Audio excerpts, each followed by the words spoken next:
अस्सलाम वालेकुम। मेरा नाम मोहम्मद इम्तियाज़ है। मेरे साथ मेरे प्यारे दोस्त मोहम्मद कामरान है। आज इस मौजू को ज़ेर बहस हमने रखा है। जिस मौजू पे हम मज़ीद बात करेंगे वो पाकिस्तानी एजुकेशन या पाकिस्तानी एजुकेशन का करिकुलम। इस पे हम आज थ्रू आउट द वीडियो बात करेंगे। इससे पहले कि मज़ीद इस टॉपिक पर मज़ीद बात करें, कामरान से कुछ हेलो हाय कर लेते हैं। कैसे हैं कामरान? वालेकुम सलाम इम्तियाज़। बिल्कुल ठीक ठाक। आप सुनाएं, सब खैरियत है? ठीक ठाक हैं आप? अल्हम्दुलिल्लाह कामरान। मैं बिल्कुल ठीक हूँ कामरान। कामरान, पाकिस्तानी एजुकेशन या पाकिस्तानी एजुकेशन का जो करिकुलम है, सिस्टम है, इस पे आप जब सुनते हैं, आपने अक्सर डिबेट सुनी होगी, डिफरेंट लोग अपने जो है इस पे पॉइंट ऑफ व्यू देते हैं। आप क्या सोचते हैं कामरान इस बारे में? पाकिस्तानी एजुकेशन सिस्टम जो है वो मतलब एक ऐसा टॉपिक है कि जिसके बारे में बहुत सी बात की जा सकती है, लेकिन अगर आप 1947 जब पाकिस्तान मतलब आज़ाद हुआ उसके बाद से अगर आप रिव्यू करें पाकिस्तान एजुकेशन सिस्टम, तो वो स्टिल सेम है। मतलब उसमें कोई इतनी ज़्यादा चेंजिंग नहीं है। तो अगर आप इसी लिहाज से दूसरे मतलब अपने कंट्रीज़ को या नेबर्स को अगर कंसीडर करें, जिस तरह इंडिया हो गया या ईरान हो गया, और सबसे ज़्यादा बड़ी एग्जांपल मैं चाइना की दूंगा जो हमारे 2 साल बाद आज़ाद हुआ है। आप उसका एजुकेशनल सिस्टम उठा के देख लें, हमारा एजुकेशनल सिस्टम उठा के देख लें, तो ज़मीन आसमान का फ़र्क है। आप वहाँ भी ना जाएं, आप बांग्लादेश चले जाएं। 1972 में जब बांग्लादेश आज़ाद हुआ, जी जी। तो आप देखें कि उनका भी एजुकेशन सिस्टम जो है वो बहुत बेटर है पाकिस्तान से। ईरान का भी बेटर है, इंडिया का भी बेटर है। तो उनके एजुकेशन सिस्टम में और हमारे एजुकेशन सिस्टम में बड़ा ज़मीन आसमान का फ़र्क है। कामरान, बिल्कुल आपकी बात जो है ना, जैसा कि आपने पाकिस्तान के बनने से लेकर जो जिक्र किया, सही कह रहे हैं आप। हमारे बच्चे जो हैं, हमारे जो नौजवान नस्ल जो है हमारी, वो जब स्कूल में तालीम हासिल करती है तो वो रोज़ाना जो है ना उसे दो चीज़ों का फेस करना पड़ता है। जब वो स्कूल में जाते हैं या कॉलेजेस में जाते हैं या यूनिवर्सिटीज़ में जाते हैं, तो वहाँ पर जो है 90s 80s 1980s की बातें पढ़ाई जाती हैं, तब का करिकुलम है। और जब वो अपनी रियल लाइफ में आते हैं, सोशल मीडिया पे आते हैं, तो उन्हें पता चलता है कि हम तो 2020 में जी रहे हैं, इट्स 2020। तो ये इतना जो गैप है, आपका पॉइंट ऑफ व्यू बिल्कुल सही है कि डिफरेंट कंट्रीज जो हमारे साथ आज़ाद हुई हैं या हमारे बाद आज़ाद हुई हैं, वो काफ़ी आगे निकल चुकी हैं। कामरान, आप क्या समझते हैं, क्या फैक्टर्स हैं, क्या क्या समझते हैं, क्या इसके पीछे जो है ना देखें स्टोरीज हैं, क्या चीज़ें हैं जो कि बदलनी चाहिए या जिनकी वजह से जो है ना ये इश्यूज हैं? देखें हमारे माशरे में, हमारे सोसाइटी में एक और भी सिस्टम है, ए लेवल और ओ लेवल, जिस तरह आपने सुना होगा। ठीक है।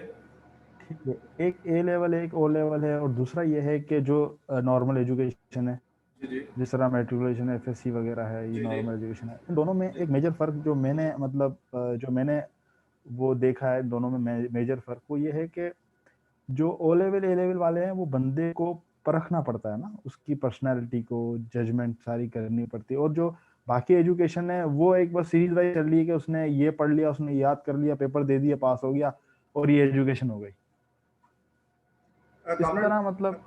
ये जी जो जी। आप बात कर रहे हैं कि ए लेवल ओ लेवल्स की, अब मैं इस पे, आप जिस पॉइंट ऑफ व्यू बात करना चाह रहे हैं, मैं जो इस बात को समझाऊँ आपकी बात से, कि हमारे पास 100 से जायद जो है हमारे पास करिकुलम्स पढ़ाए जाते हैं। हमारे पास जितने प्रोविंसेस हैं उनके डिफरेंट बोर्ड्स हैं। आखान बोर्ड है, विफाकुल मदारिस का बोर्ड है, और फिर जितने हमारे पास ब्रांडेड स्कूल्स हैं, जितने ब्रांड्स हैं, उनके डिफरेंट करिकुलम्स हैं।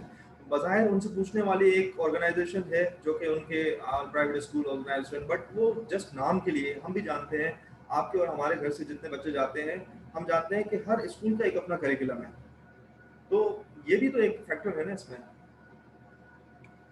जी बिल्कुल, फैक्टर तो है, लेकिन मतलब अगर दूसरे कंट्रीज में देखा जाए ना, तो हर किसी का एजुकेशन से प्रोस्पेक्टस हर किसी का अलग है। जी जी। अब मतलब हर किसी की अपनी सलाहियत होती है ना, वो हमारे एजुकेशन सिस्टम में जज नहीं की जाती। हम्म। अब दो चार किस्म की मैनेजमेंट सिस्टम है या एजुकेशन सिस्टम आजकल, मतलब हम उसी आईक्यू पे ही आजकल मतलब वो हैं, मतलब हमारा पिन पॉइंट वही है आईक्यू। अगर किसी के, हम हर किसी को तोलते आईक्यू लेवल्स हैं। जी। आईक्यू लेवल से बहुत पुराने ज़माने में तोला जाता था। आइंस्टाइन ने इतना यूज़ किया न्यूरो सिस्टम अपना, फलाने इतना यूज़ किया, फलाने इतना यूज़ किया, उसका आईक्यू सिस्टम इतना था, उसका आईक्यू सिस्टम इतना था। हर कोई अपने प्रोस्पेक्टिव से अपनी एक फील्ड में बहुत आगे होता है। जिस तरह मतलब आप क्या कह लें कि हर किसी का मतलब एक अलग फ्रेम ऑफ माइंड होता है ना। अगर जी बहुत से किस्म्स होती हैं, बहुत सारी किस्म होती हैं, जिस तरह कोई मतलब सोशल कॉन्टेक्स्ट में बहुत ज़्यादा ज़हानत रखता है, वो अपने सोशल कॉन्टेक्स्ट से बहुत सारे काम निकाल सकता है। किसी को नंबर मतलब नंबरिंग में, टेबलिंग में, मैथमेटिकल्स में मतलब बहुत ज़्यादा आगे होता है। मैथमेटिक्स में बहुत ज़्यादा आगे होता है, कोई सोशल कॉन्टेक्स्ट में बहुत ज़्यादा आता है, कोई ऐसा होता है जो साइलेंट होता है। वो अंदर से सोचता है, अंदर से सोच के वो सोशल कॉन्टेक्ट कोई नहीं रखता। अंदर से सोच के एक ऐसी छुरी लेके आता है, वो दुनिया को हैरान कर देता है। अच्छा कामरान, ये जो आप बात कर रहे हैं, देखें मैं बिल्कुल बेसिक्स बातें कर रहा हूँ। जो हम इस मौजू पे जो बात कर रहे हैं, मेरी कोशिश ये है कि मैं आपसे जो है ना वो तमाम बातें जो हम ऑफ द रिकॉर्ड अक्सर डिस्कस करते रहते हैं। देखिए जी, हमारे कल भी हमने इस पे बात की थी और हमारी प्रीवियस वीडियोस में भी हमने अक्सर इस पे बात की है कि हमारे बच्चे जो हैं मैक्सिमम टाइम अपने पेरेंट्स के साथ होते हैं। मैं एक रिपोर्ट पढ़ रहा था जो कि इंटरनेशनल किसी ऑर्गेनाइजेशन ने उसे शाया किया था एज सर्वे की बेसिस पे, कि बच्चा जब पैदाइश से लेकर 4 से 5 साल की उम्र तक जो है वो अपनी मदर को जो है वो कंसिडर करता है। वो जो भी उसे समझाएगी, सिखाएगी और जो भी उसे चीज़ें फॉरवर्ड करेगी, वो वही सीखेगा। और फिर उसके बाद जब वो थोड़ा सा समझने लगता है चीज़ों को, यानी कि आफ्टर 5 ईयर्स और टिल 19, यानी कि वो जो टीन एज होती है उसकी, वो अपने फादर को जो है ना अपना आइडियल कंसिडर करता है, उसे रोल मॉडल समझता है और होता भी है। फिर उन दोनों के लिए प्यार उसका वही रहता है बरकरार, बट उसके बाद जो है ना वो अपनी एक शनाख्त उसे बनानी होती है।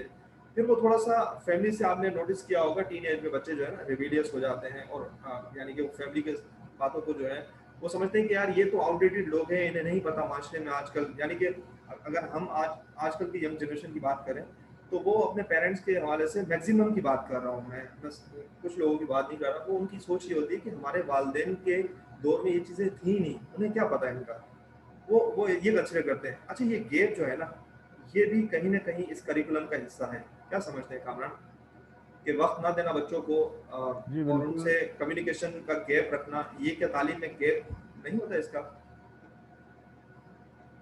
नहीं, बिल्कुल एक हद तक इम्पैक्ट करता है। मतलब इन्वॉल्व होना किसी हद तक पेरेंट्स का ठीक है, ज़्यादा इन्वॉल्व होना भी बहुत ख़राब है। लेकिन किसी एक हद तक इन्वॉल्व होना एजुकेशन पॉइंट ऑफ व्यू से बहुत ज़रूरी है। अच्छा, इसका इसको जो है ना कामरान, अगर मैं आपसे बात करूं कि मैंने रिसेंट एक रिपोर्ट पढ़ी थी। एक एजुकेशनिस्ट है, कोर नॉलेज के हवाले से उनकी फाउंडेशन है, वो उस पर काम करते हैं, काफ़ी काफ़ी वक्त से काम कर रहे हैं, डिफरेंट रिपोर्ट्स। उनकी एक बुक मुझे पढ़ने का इत्तेफाक हुआ, वैसे तो बहुत कम हम बुक्स पढ़ते हैं, बट कुछ क्वालिटी बुक्स में से वो एक बुक मुझे लगी, how to educate a citizen.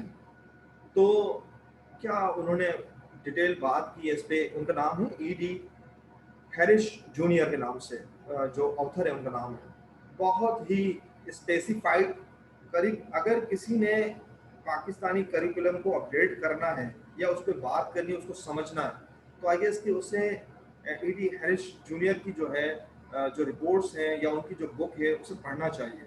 वो पाकिस्तानी करिकुलम को अपडेट करने में पाकिस्तानी गवर्नमेंट की और जो रेलिवेंट डिपार्टमेंट्स हैं उनकी हेल्प कर सकता है इस हवाले से। तो मैं रिकमेंड करूँगा, इसका लिंक भी मैं डिस्क्रिप्शन में दे दूंगा अपनी ऑडियंस को, कि ज़रूर इनको जो है फॉलो करें। कामन नहीं, लिंक कुछ आप के दीजिएगा, मैं भी देखूंगा वो लिंक। और ज़रूर मैंने ज़रूर भी इसके बारे में ज़रूर नहीं सुना, तो आप लिंक ज़रूर शेयर कीजिएगा ताकि मैं भी उससे मतलब मुस्तफ़ीज़ हो सकूं। ज़रूर कामरान। कामरान, इस वीडियो को हम कंक्लूड कर रहे हैं। आपकी नज़र में कुछ ऐसे पॉइंट्स जो कि आप बुलेट पॉइंट्स की सूरत में बता दें, ताकि हमारी सुनने वाली ऑडियंस में ज़रूर पेरेंट्स भी होंगे और यंग जनरेशन के लोग भी हैं, तो वो अगर उनको फॉलो करें तो उनको अपनी तालीम में वो निसाब के साथ साथ अपनी तालीम में मज़ीद इन्हांसमेंट ला सकें।